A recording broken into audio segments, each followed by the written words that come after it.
Hi, my name is Blake Moret, and I'm the Chairman and CEO of Rockwell Automation.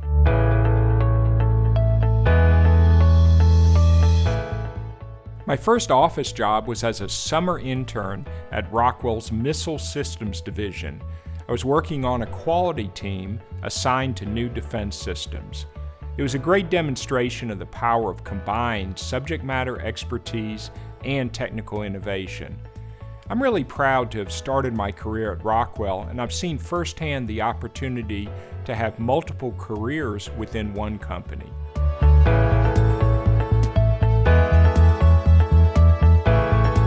We think the winning hand for manufacturing companies is to combine an enabled and inspired workforce with the technology. You need the two working together to be as competitive as possible.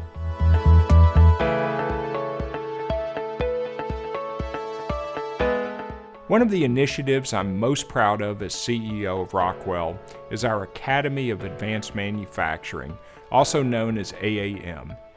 AAM helps military veterans redeploy their technical and team skills in advanced manufacturing careers with a 95% job placement rate.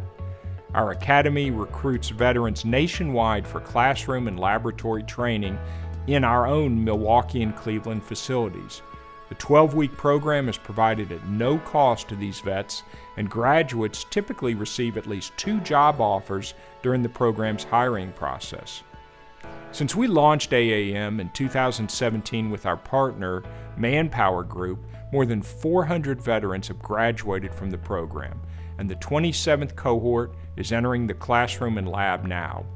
Our graduates have been hired by 91 different U.S. companies. AAM gives military veterans family-sustaining careers after serving our country, and it also helps to promote manufacturing as a modern, innovative environment that offers challenging, high-tech work and continuing opportunities for this valuable segment of the workforce.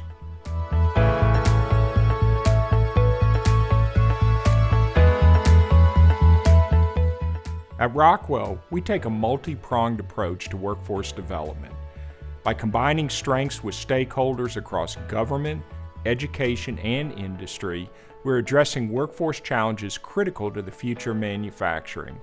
We focus on upskilling current employees, reskilling military vets, partnering with academic organizations and government agencies, and filling the future talent pipeline through STEM initiatives for young people.